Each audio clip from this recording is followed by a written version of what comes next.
Bon, mes amis, ça va mal. Ça va très mal. Encore une fois, l'équipe de Xavi n'a pas su terminer un match convenablement. Le FC Barcelone s'est incliné face à l'Athletic Bilbao de Valverde sur un score de 2-4. Nous allons voir ça ensemble. Qu'est-ce qui n'a pas fonctionné? Pourquoi l'équipe de FC Barcelone est dans cet état? Pourquoi nous n'arrivons pas à gagner 2 matchs consécutifs? Jingle.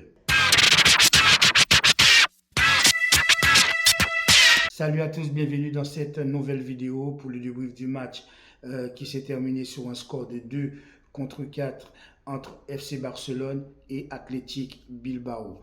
Match qui a très bien commencé. La composition de Xavi me semblait tout à fait cohérente. Donc avec Inaki Peña, on est arrivé sur le terrain avec Inaki Peña dans les goals.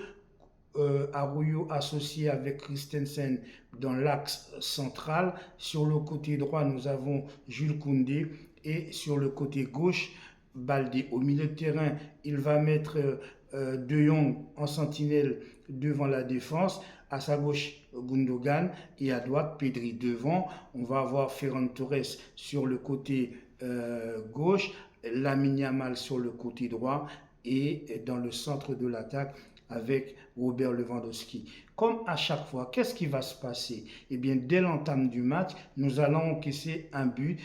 À la 43e seconde de jeu, nous encaissons déjà un premier but de ce numéro 12 d'Athletic Bilbao sur une balle qui va revenir sur lui. Il va mettre une reprise de volée sous la barre. On va être mené 1-0. À partir de ce moment-là, je me suis dit, mon Dieu, le cauchemar commence aussitôt, c'est pas possible.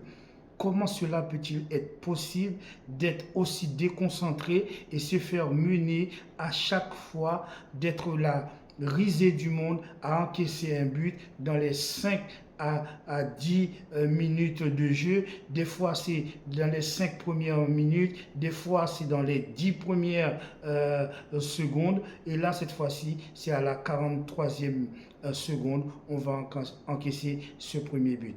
Pourtant, mes amis, notre égalisation va arriver très vite, dès la 25e minute de jeu, grâce à Lewandowski qui va reprendre une balle qui traînait dans la défense adverse et on va l'égaliser à 1-1. À partir de ce moment-là, je me suis dit que le FC Barcelone peut gagner ce match. Je me suis dit, il faut que le FC Barcelone gagne ce match. Mais on se rend compte, ce qui va se passer, ce n'est pas un problème de football. Je pense qu'effectivement, on a joué un football qui pouvait nous permettre de battre Atlético Bilbao.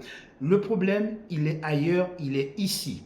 Il est dans la tête. C'est dans la tête que le FC Barcelone va perdre ce match. C'est dans la tête que le FC Barcelone va se faire marcher dessus un petit peu plus tard dans ce match.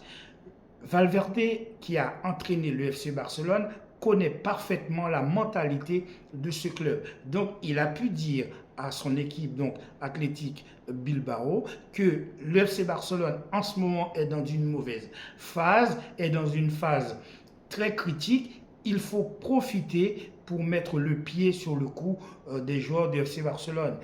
C'est ce qui s'est passé.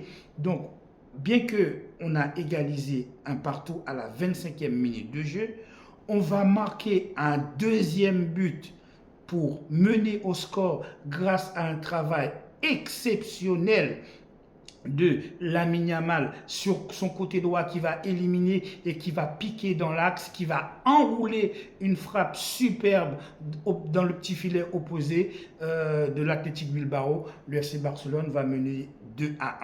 À ce moment-là, si vous êtes supporter de ce club, vous ne pouvez pas imaginer, vous ne pouvez pas réfléchir un seul instant que la suite du match va être ce qu'il va être.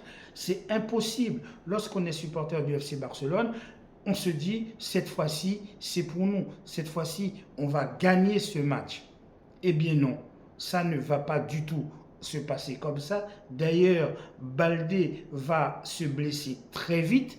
On va perdre Baldé. On va faire un changement qui va effectivement déséquilibrer un petit peu notre défense.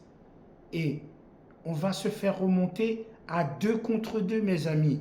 Comment se fait-il que nos joueurs soient aussi faibles sur le plan mental? Parce qu'on ne va pas me dire que les joueurs du FC Barcelone ne sachent plus jouer au football. On ne va pas me dire que les joueurs de FC Barcelone ne sachent plus faire un pressing. On voit très bien que le match s'est joué dans la tête. Dès l'entame du match, qu'est-ce qui s'est passé? On s'est rendu compte en fait que les joueurs de l'Athletic Bilbao nous pressent. À chaque fois qu'un de nos joueurs avait la balle, que ce soit notre milieu de terrain, que ce soit à l'attaque, que ce soit en défense, on se faisait presser par deux joueurs de l'Athletic Bilbao. Ils ne laissaient rien passer, ils faisaient des fautes quand il fallait faire des fautes et à chaque fois, ils ont joué le bon coup. Ce qui a permis à l'Athletic Bilbao de prendre très vite, psychologiquement, physiquement, mentalement, l'ascendant sur nous. Que ce soit Inaki Williams, que ce soit Nico Williams au milieu de terrain, à chaque fois, on était un petit peu dépassé. J'ai du mal à comprendre que Xavi n'arrive pas à insuffler à cette équipe une mentalité de gagne. Quand on est mené au score, on perd le match. Quand on mène au score, on perd le match. Ce n'est pas possible, ça ne peut pas durer. Lamine Yamal, ce joueur est vraiment un futur grand joueur. Il a un potentiel énorme. Xavi devrait vraiment faire confiance à Lamine Yamal et il devrait devenir titulaire du poste face à Rafinha. Parce que le match de Lamine Yamal hier soir a été un match exceptionnel. Il a marqué un but fantastique et il aurait pu marquer un deuxième but. On voit qu'il a quand même quelques petits problèmes de finition. C'est normal, il est jeune. On voit que Lamine Yamal a encore des choses à apprendre. Il n'est pas encore arrivé à maturité. Sinon, le deuxième but, le but du 3-1, il l'aurait mis. Il a éliminé le joueur. Il s'est retrouvé quasiment tout seul devant les cages vides. Il aurait pu mettre le troisième but.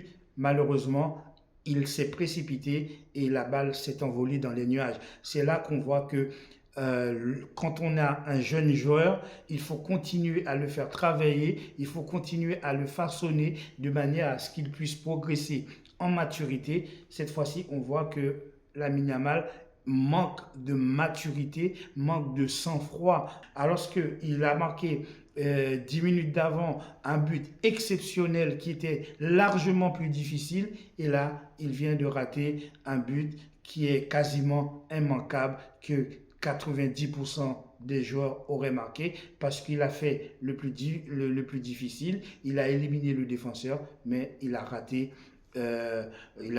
tout simplement de mettre le but dans les cages vides. Je pense que beaucoup de supporters du FC Barcelone, comme moi qui étaient devant leur télévision à regarder ce match, on a très vite compris qu'on allait perdre ce match. À partir du moment qu'on mène 2-1, on vient de rater le 3-1 et on s'est fait égaliser 2 contre 2, effectivement, on allait perdre ce match. Et ça ne va pas rater. On va perdre ce match.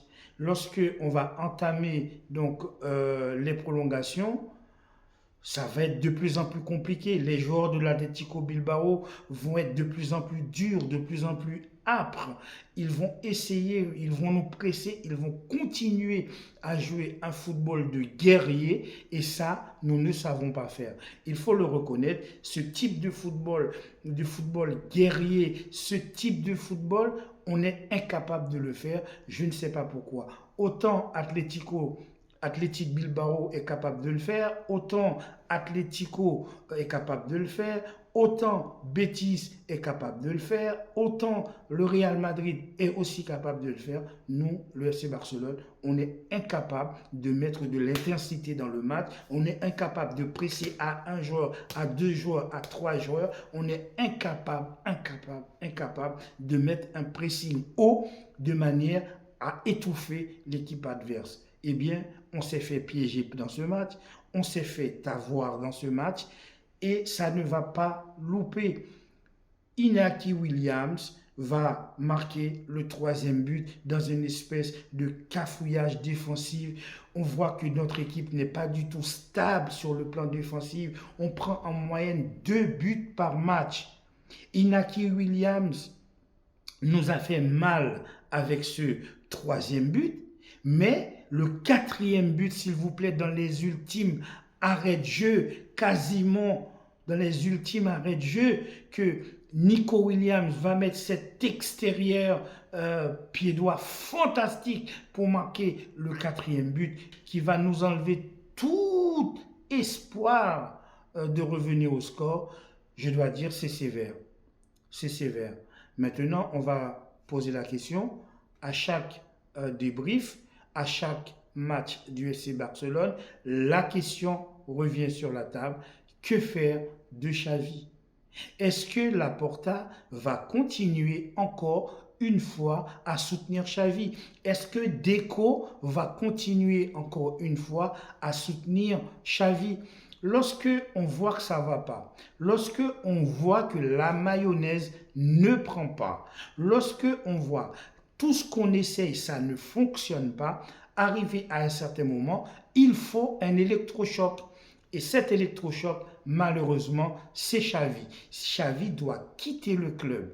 Xavi doit quitter ce club. Parce que si Xavi ne quitte pas ce club, on court à la catastrophe. Je sais que ce n'est pas uniquement que la faute de Xavi. Les joueurs aussi qui étaient sur le terrain n'ont pas vraiment été à la hauteur. Ils ont laissé Athletic Bilbao revenir au score, égaliser, puis gagner le match 2-4. On voit bien que le FC Barcelone est devenu le Paris Saint-Germain, c'est-à-dire une équipe avec un mental complètement ras de la pâquerette. On ne va pas faire comme certaines équipes en train de perdre et espérer que l'arbitre va siffler ou que le VAR va prendre des décisions en notre faveur. Ça ne peut pas durer. Il faut que le FC Barcelone joue au ballon. C'est comme ça que nous devons gagner nos matchs. C'est comme ça que nous devons avancer dans notre championnat. Maintenant, il nous reste le championnat où on est à 7 points de Girone et de Real Madrid et il nous reste la Ligue des Champions. Je suis triste pour notre club, je suis triste pour le football, je suis triste pour le FC Barcelone de voir que notre club est ainsi devenu, en tout cas sur le plan mental, de gagner 2, 3, 4 matchs d'affilée. Vous qui arrivez sur cette vidéo, franchement, je pense que ça ne vous coûte rien, si ça vous plaît, de vous abonner et de mettre un petit like à mes vidéos. Je vous souhaite de passer une agréable journée. N'oubliez pas de commenter, de liker, de vous abonner si vous le voulez. Prenez soin de vous et de votre famille. Soyez gentils, restez sages et à très bientôt.